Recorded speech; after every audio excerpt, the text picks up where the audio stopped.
Hey guys, and welcome back to K&K Real Talk. We are so happy to have you here where we talk about all things endometriosis, all things women's health, all things real. We get down and dirty to the nitty gritty. There's nothing off topic here. And today we're talking about something that could be sensitive for some. We're going to chat about sexpectations. That's right. Expectations around sexy time. So my name is Kenny King. If you haven't met me, I'm here with my fabulous co-host, Kristen McRoby. Good afternoon, everyone. And we are both advocates for Endo Warriors, advocates for women's health, advocates for doing whatever the heck you need to do to feel good in the body that you live in. So let's dive in. So it was so interesting. We were talking about this topic for a minute, just kind of going through what do we want to share about this? It's such a loaded topic. And we actually want to keep it kind of short today because we recognize that we all have these different experiences when it comes to intimacy, when it comes to sex, when it comes to our expectations, when it comes to our partner's expectations. And so there's a couple of underlying themes that we want to share with you. And the first one that I'd love to bring up is if you cannot communicate with your partner, even in the very, very vulnerable, uncomfortable conversation around sex and sexpectations and sex and pain and what you're going through in your bodies, if you cannot communicate with your partner, you don't have a partnership.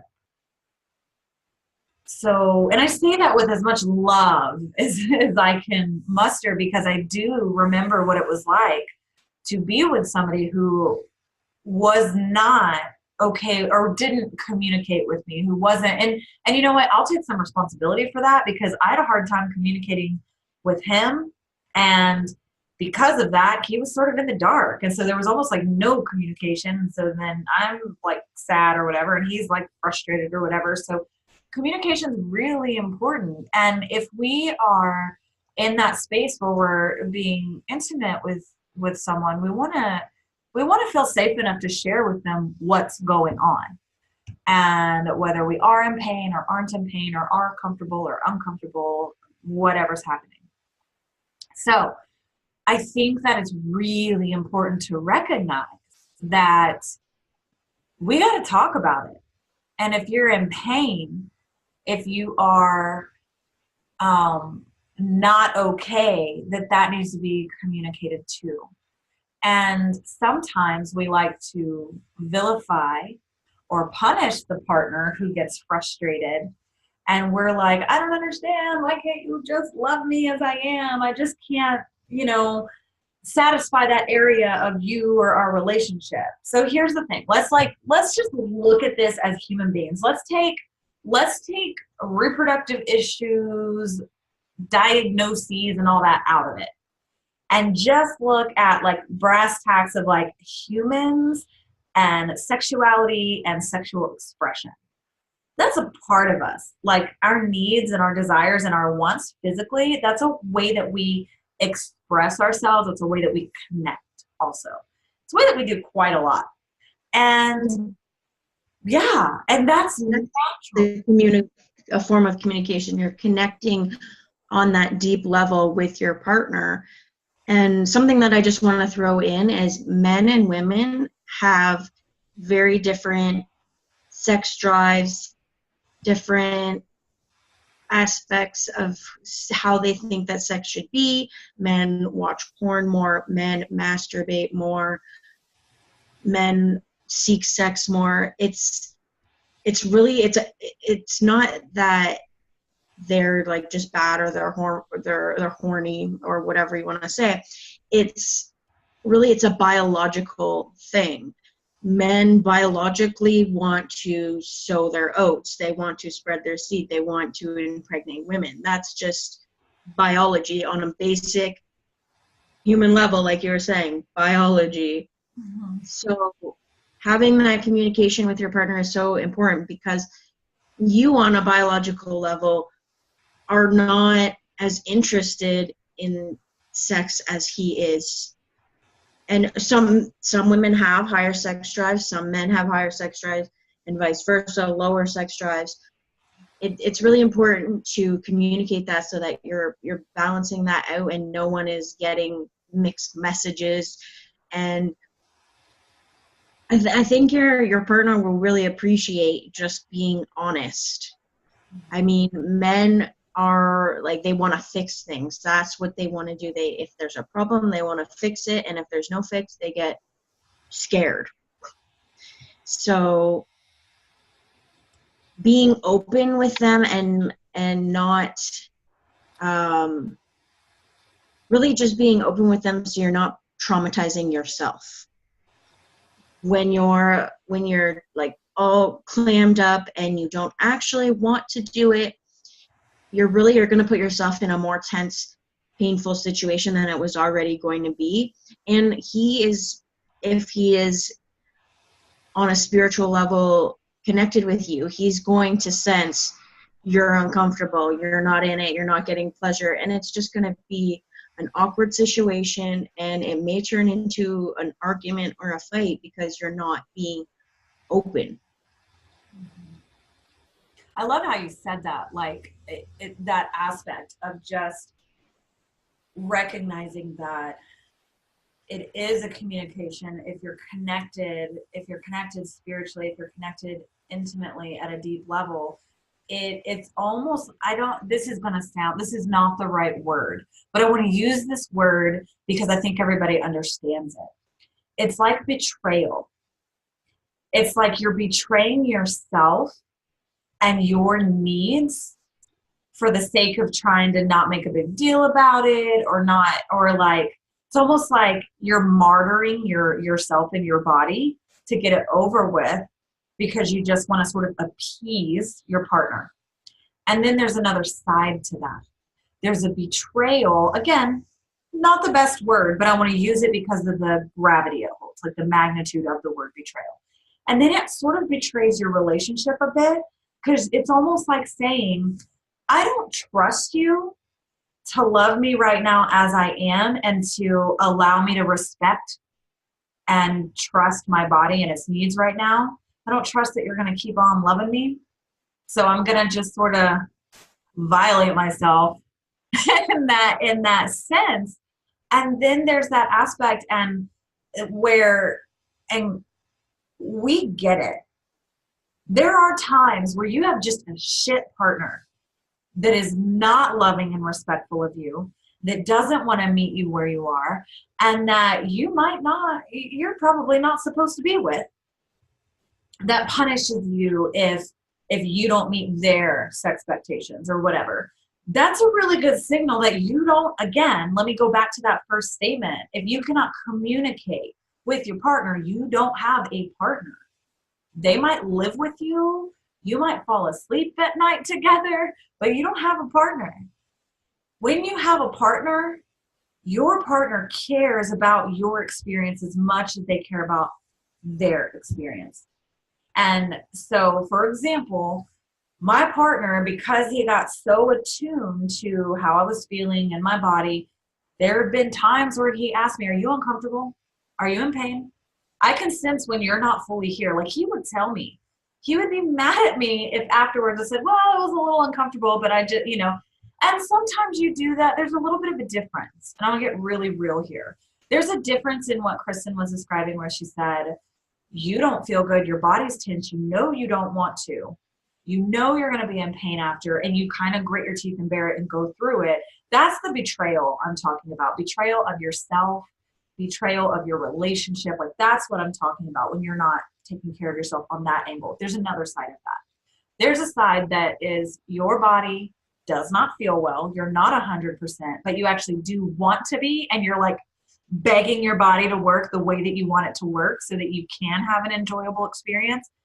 If that's the case and you have a partner that's willing to explore and work with you and you guys are communicating and, okay, I can do this, like this feels good, that's uncomfortable, that hurts, this, like you communicate those needs. And so, and then you get to re-explore, okay, so maybe my body's not 100%, but I crave to be intimately connected. I do want to have sex. I'm ready. My body's just like not all the way there. It's not pain free or whatever the case is. And so, because I will tell you, you will traumatize them when you grit your teeth and bear it, and then you're in agony for hours, and you have a partner that loves you to the ends of the earth. I've done that before, traumatized my husband, and then for a while he didn't trust me to tell him when I was in pain. So he would be like, "Are you sure you're not in pain?" You know, and I'd be like, "Yes, I'm telling you the truth," you know. But he was so worried about causing me pain. And that's the thing. My husband loves me and wants to be intimately connected with me. Um, we have fantastic sex. But sometimes we got to work around the little nuances of, am I in pain? Am I not in pain? Am I 100% myself? Where am I? Did I just come out of a flare? Like, what's going on in my body? And we want to respect those boundaries. And so the crucial thing is that initial aspect of communication. And I want to piggyback off of something you said, Kristen. I love, love, love that you said this. It's so brilliant. When you said, it doesn't make him bad. Like his desire, his biological makeup, let's just agree today, for the sake of this conversation, that each unique individual has a different relationship with intimacy, vulnerability, sex, communication. We have different styles of doing everything, different styles of pleasuring, being pleasured, loving, everything. When it comes to Sexpectations, if we decide that desire is not bad, that's hard wiring. We just all have it in different ways. If we take a neutral stance and communicate with each other, what are your desires? What are your needs? And recognize that we may not be the person to meet all of our partner's needs, and our partner may not be the person to meet all of our needs at any given moment, at any given time. Now, I'm not saying everybody go have open relationships. That's not what I'm referring to.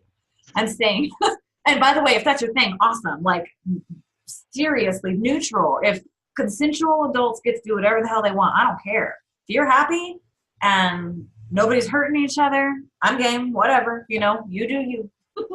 So, right? Like, whatever, there's no judgment here. That aspect, though, of what I am saying is know what your needs are, and know that maybe sometimes you're the person that's responsible for getting your needs met, right? Can we just all agree that we're responsible for getting our needs met? We are each responsible for our happiness. There's nobody in the world that kind of can come in and make us happy. We're delusional if that's the case. We must choose. Now, we can be really happy being in other people's presence, but they don't make us happy or unhappy. And so, so when it comes to our needs, maybe there's some communication with your partner around what does happen when you're not physically available, without feeling the need to judge them for ensuring their physical, sexual expression, need to express, gets handled, maybe isn't the right word, but you know what I mean. You know, is the needs are met. And same goes for us too. There might be certain things that our bodies aren't available for, but that doesn't mean we can't enjoy pleasure or connection in whatever way does work for our body at that time, and in whatever way we do want. And so having the communication and being honest and being on the same page often opens the door, first of all, for a way deeper connection with your partner, way deeper. And then there's this relief on both sides that there's no longer judgment, and it's no longer bad or good. It's just neutral.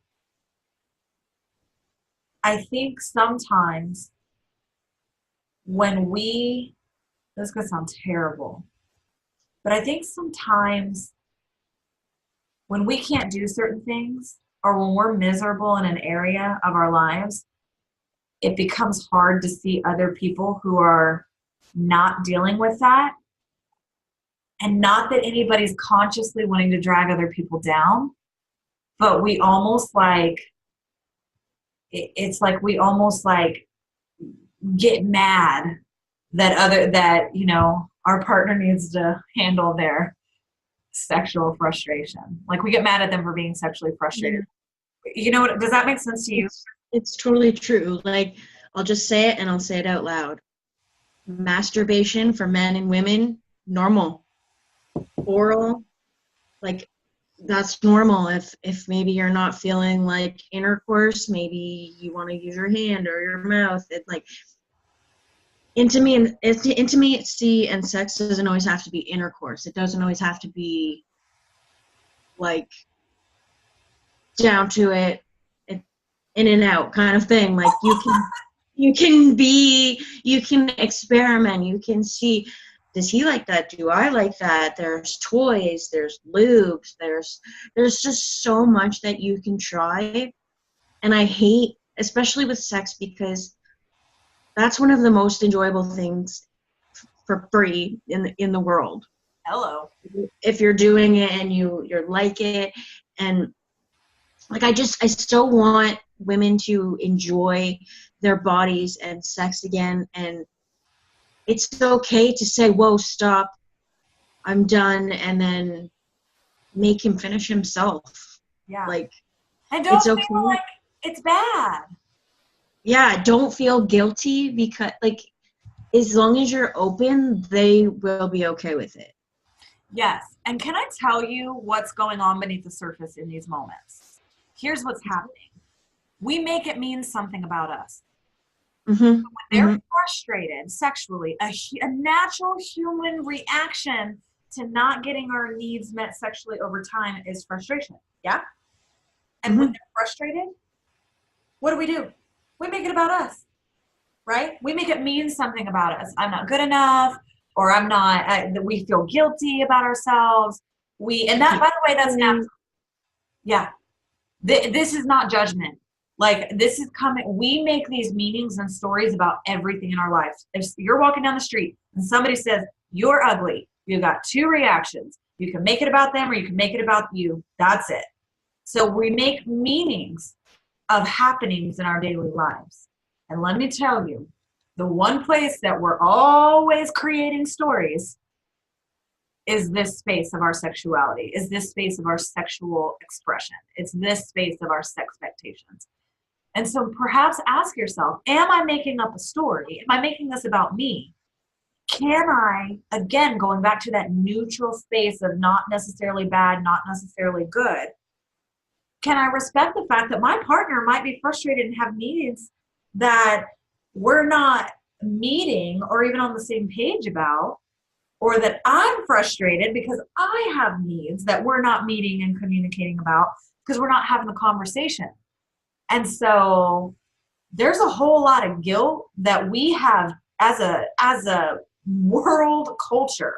This isn't where I live and where you live, Kristen. This is like world culture. We literally have embedded shame into intimacy and sexuality and sexual expression. And taboo. Yeah. Yeah. Shame and taboo. So what if we just make it neutral? What if you try on for this next few weeks or a month of just choosing to take a neutral stance and deciding that whatever somebody's thinking or feeling, letting them own that and letting that be about them, and you owning your stuff, and seeing if you can communicate and make this area neutral and get curious. Okay, you're frustrated. I hear you. I'm frustrated too. I'm pissed. I want to have a pleasurable, fulfilling, intimate sex life. And I feel like there's all this stuff. Everyone wants to have an orgasm. Yeah. And then, yeah, exactly. And by the way, if you're one of those women that when you have an orgasm, it makes it that much worse, like, I feel you. We're not saying that was me. Yeah. We're not saying power through that. We're saying, okay, so if right now that is off the table, if that makes it worse, how can we, let's get curious. How can we enjoy, I say we, like we're all in the bedroom together, people. How can you as a woman enjoy intimacy, connection, pleasure, any of that in whatever capacity that you can, so that you're still nourishing that part of yourself and not being judgmental to yourself, just getting really curious. And then also getting really curious when it comes to your partner and finding, okay, well, how can we just make this conversation better between us and explore deepening our connection in our relationship, and what parameters make sense for us? Is it just like what you were saying, Kristen, toys? Is it lube? Is it, is it oral? Like, what is it that, what can we put on the table as options? And then we can just keep expanding that and keep the conversation going and look at what meet the needs we can meet together, what needs we might need to meet separately sometimes, or all the time, by the way, no shame. What needs, how do we feel safe together in this conversation about sexpectations, truly. And Kenny and I encourage you to have an open conversation with your partner. And it's one of our most hated things to see is a woman give up. Mm-hmm. Give up on having good sex, having sex at all, giving up on life, any sort of giving up. We are here to give you tools to cope. We are here to give you tools to feel better. Some great suggestions I'll just give as we wrap up here.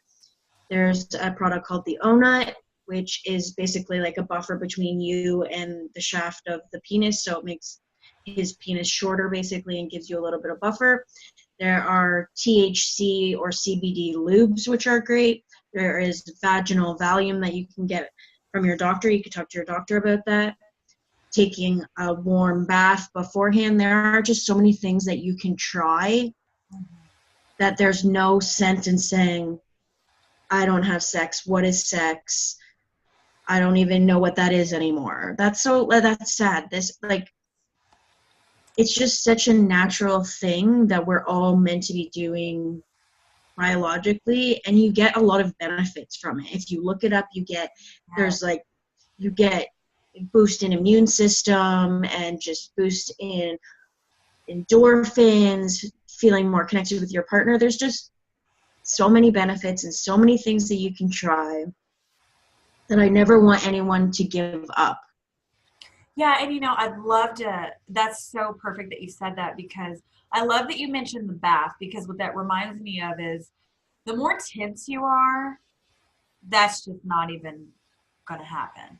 So what can you do to relax and enjoy each other? And then if it so happens that you feel really relaxed, that's when you get to do that exploration, relaxing the body, soothing everything so that you feel really, really comfortable. I want to speak to those of you that are saying, yeah, well, first of all, if you're saying in your brain, you might not be listening or watching this, if in your brain you're like, yeah, I don't do sex ever, that's not a part of my life, I don't even want that in my life. If that is you, if you happen to be, I don't know why you clicked on this and you're listening, but if you are listening and that's you, I invite you to explore whatever emotional damage that's buried down into the marrow of your bones that you are not allowing yourself to process and release. Because I'm telling you right now that if you have zero desire and zero physical, emotional desire for that level of intimacy and connection, I'm not saying you're bad. I'm not saying you're wrong. There's nothing wrong with you. Some people are born without, so I'm not talking about you. I'm the people who are born without any sort of sexual desire. Again, we're all asexual. Yes. I'm speaking to those of you who at one point in time did and stopped, because there's trust issues happening. There might be trauma. Maybe there's sexual trauma. Maybe there's emotional life trauma. 9 times out of 10, when I'm working with somebody like this, there is something deep down underneath the surface that is holding you back from being able to fully trust yourself and trust a partner, any partner, enough to feel safe enough to enjoy desire, pleasure, or sexual expression. Please, please get curious if that's you, because that means that there's a part of you, that shit that we don't process turns into physical disease. And a whole lot of times, guess where that physical disease lands in a woman's body? In her sex organs. And it's because that's where we create, that's where we share and give, that's where we receive, and that's how disease gets to like embed itself in our bodies. So I know I went way off on the deep end on that one, but if that's you, go handle your trauma. And if you don't know how to do that, contact me. But go, you work on counseling, you buy the books, do what you need to do, because I promise you, life on the other side of working through your trauma is so worth living. It is so worth. If you'd like us to do an episode on the root chakra, which is in that area, we could go into that, or we could go into talking more about how trauma can manifest in your sex organ, things like that. If that's something that you're interested in hearing more holistic spectrum of what we talk about, let us know. We will talk all day, every day about anything. So let us know if there's someone that you want us to contact, something that you want us to have on the podcast, something that you want to see, a book that you want us to review. Let us know. We're open. Absolutely, we are. And so I just want to thank everybody for tuning in, for listening. We're so happy to have you here and for watching. We love to receive any comments that you have, any topics that you'd like for us to talk about. Let us know. So you can find Kristen at endometriosisandme.com, and also in her Facebook page and Facebook group of the same name. And I am Kenny King. You can find me at Kenny Rochelle Coaching. And we are here for you for your ultimate success. So please feel free to reach out to either one of us if you need any support whatsoever. And so go get your Sexpectations on and have conversations and explore and get back to feeling good in your body and trusting yourself. So we love you guys. We're so glad you were here with us, and we will see you next week. Bye, guys. Enjoy your week.